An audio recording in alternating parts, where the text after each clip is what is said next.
Hey guys, welcome back.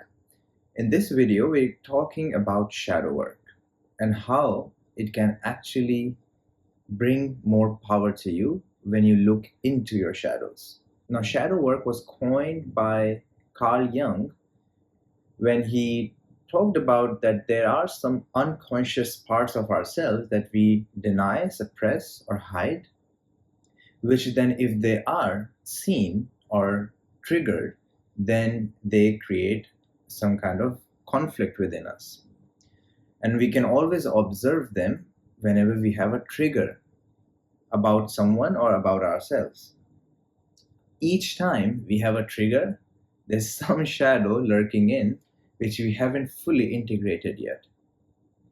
And this, when we do this work, as I said before, this gives you so much power, your true power, and it unlocks so much of your potential, which is why it's so important to do this work so that you heal and become this version of you which is whole and complete. And from there, you can actually be the best version of yourself. To put shadow work in very simple terms, it is actually light work. I love to call it light work because what we're doing is we are bringing into light, into awareness, the things that are not seen. So then every time you bring these things into the light, you see them in front of you, whether it comes from someone else or from you, doesn't really matter, because each time you get triggered, it's actually in you. There's something in you, which is, as I said, it's a shadow work, which you then see, oh, wow, this person just showed me what I have not completely, fully brought into light yet. And the same goes for you. When you get triggered about yourself, maybe you did something, maybe you thought of something, and then you get triggered by yourself, then also it's the same thing. You haven't really fully brought something into the light. Because after you bring something into awareness, your job is to truly accept something, whatever you have not accepted. And the mind will tell you so many reasons that no, this is not acceptable, this is not good. And from the mind's perspective, it is true that there are evil things, there are quote unquote relatively bad things or negative things. But the thing is, if we don't tune in to the acceptance of all, awareness and then acceptance of all, then we're going to continue to get dragged by these shadows, and it will continue to haunt us, and it will not bring us the true power that we are. So which is why we actually want to accept unconditionally. This is what unconditional love is. You accept something so unconditionally that no matter what, even if it's the worst, ugliest part of you or someone else, if you have this acceptance of that, okay, I also accept this, even if I'm traumatized, even if I'm triggered by that, even if I really from the mind don't fully agree with it, if you accept it as it is, and if it helps, you can also understand it. Like, okay, I understand this perspective. I understand this person is doing this. I understand myself when I do these quote unquote mistakes. So whenever we completely accept and understand something, then we move on to integration. We can then integrate that shadow in a very healthy way so that we don't become this destructive person, but we use that shadow to actually bring our gifts to people. That's what we do with the shadows. So how then do you do that? There are two main ways to do shadow work. One is to see the upside of something and also see the downside of everything. So if you want to be holistic, if you want to bring everything into awareness, into the conscious mind, you got to see the upside of the positive things and the negative things. And also then you got to see the downside of the positive side and the negative side. If you can do all of this, then you have a holistic acceptance and picture of everything. And then from there, of course, you pick up what you truly want to express as. Now, the second way to then do the shadow work is to be grateful for the negativity when you can't find a way to see, okay, what's the positive of that? Let's take an example of violence. Let's say you can't find anything positive in it, although maybe we can if you look. But let's say you cannot find anything positive in violence. Now, one another way to do it then is to just be grateful for violence so that the positive non-violence can exist, so that kindness and compassion can exist or can be realized or expressed. If we didn't have this, we also wouldn't have this, because the world works on polarity. This world here that we're living in, it has to have the villain and the hero, the negative and the positive. So this is how this works. That's why these movies are like that. This is why your life is like that. If you see that there's some deep negative things in the world, then you know that actually it allows the positive to exist, which is why we become grateful for that negativity, for that shadow. And we can do that every time we can't find anything positive that we can actually extract from that. Now let's get back into the shadow work we do when we can actually extract something from the negative, from the shadow. The first example is judgment. Now, sometimes we judge people or yourself. Now, the upside of that is discernment, that you're discerning the truth, or for justice, or whatever it is, you're discerning what is better.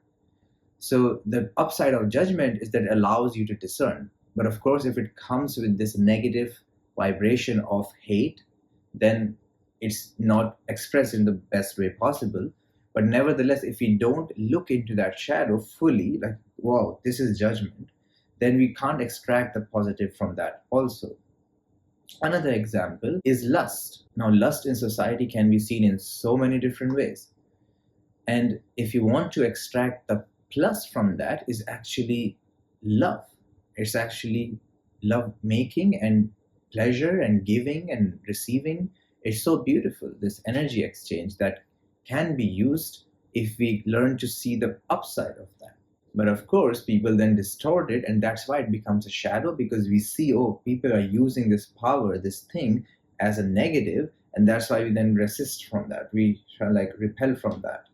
If we don't actually throw the whole thing all together and keep the positive from that, then we are using those quote unquote shadows as light. Then we have greed and envy. Envy is when we look at some person who has something and then we say that, wow, I also want that. And then I feel bad about it because I don't have that. Now, if you extract the positive of that, it's your dreams and desires of your soul's true desires, which I made a video on and you can take a look later, that you are here to express your soul in a very beautiful, infinite ways. So then you can extract the positive from that, that, wow, this person is expressing themselves and has so much abundance, for example, then I can actually take inspiration from that. Another one is laziness. And that's a great way to actually recharge, to replenish and rest so that you can come out stronger. But if you don't see that positive aspect, you're going to continue to resent laziness and you're going to continue to feel bad about yourself, which will then continue this negative loop and you're going to feel more and more down by your shadows. Another one is anger. Now, anger is such a beautiful energy if it can be channeled well, if it can be used as passion, as an energy to destroy old patterns and bring new things, bring new creations into the world. It can be great energy. But if we suppress anger, then we also then use that anger in random ways, which could be destructive to you or others. Another one is pride. Pride comes from ego.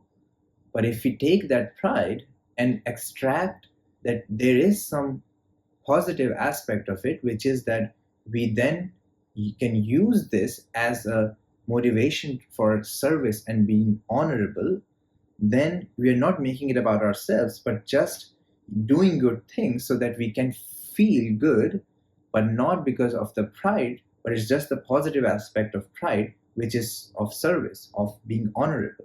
So these are some examples, and then of course you can dive more into it, or if you have any question about certain trait. But you see, this journey goes like this. Step one, which is to see those hidden, unconscious, suppressed, rejected parts of you, by noticing your triggers. Every time you become triggered, there's an opportunity for you to bring something into light. What are you triggered about? What part of you is making you triggered? In others or in yourself? And then step two is to actually step back and understand, accept, and integrate that shadow, like we talked about. But this step two sometimes require a little bit of time, a little bit of stepping away from your trigger, maybe giving yourself more time so that you can come back to a natural, more elevated state, a higher perspective, so that you can actually see all of these things. Because when you're down in a lower vibration and seeing your triggers, you can't really grasp everything because you're actually seeing from below, trying to grasp something. But if you give yourself the time to calm down, come back to a very beautiful space. I mean, you can even do meditations for that. But no matter what you do, once you come back to a more joyful, elevated state, a more loving state, then you can see, wow, okay, this was my trigger and these are my shadows. And then you can accept them, you can understand them, you can integrate them by seeing the upsides of something and using it as your power. And this I'm going to talk more about when I will make videos on masculine and feminine archetypes.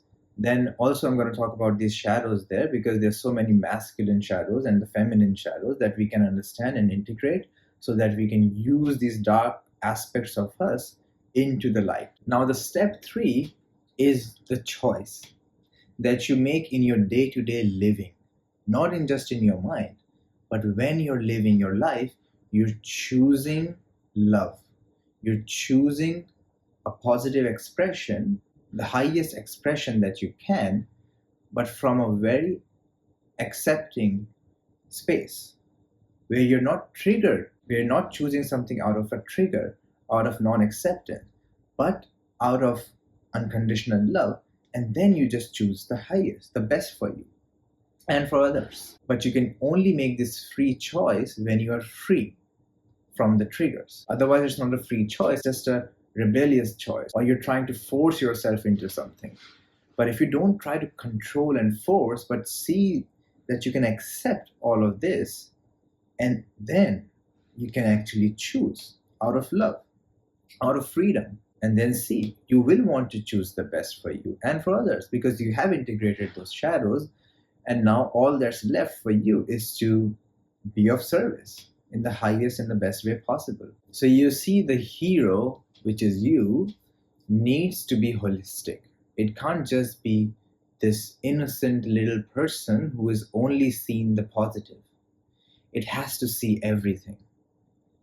It has to see all the darkness, the shadows, and then he chooses to transmute all of that into the light, into the love. And that's when you know you're doing the job, this shadow work, this light work. And with that, you're going to bring so much power and so much gifts to the world. And people may still get triggered by you because you were going to trigger their shadows. But you see, you just do your work and you don't get triggered by people getting triggered by you, because then it's also another shadow work. So it all comes back to you. You do this shadow work, and then you notice the benefits of that. You notice the purification, the integration, the embodiment of your higher self. And with that, I'll see you next time. And remember, this third step, which is the final step, is a continuous process. You're going to have to make this choice continuously many, many, many times before it's actually healed. So do the work, and I'll see you next time.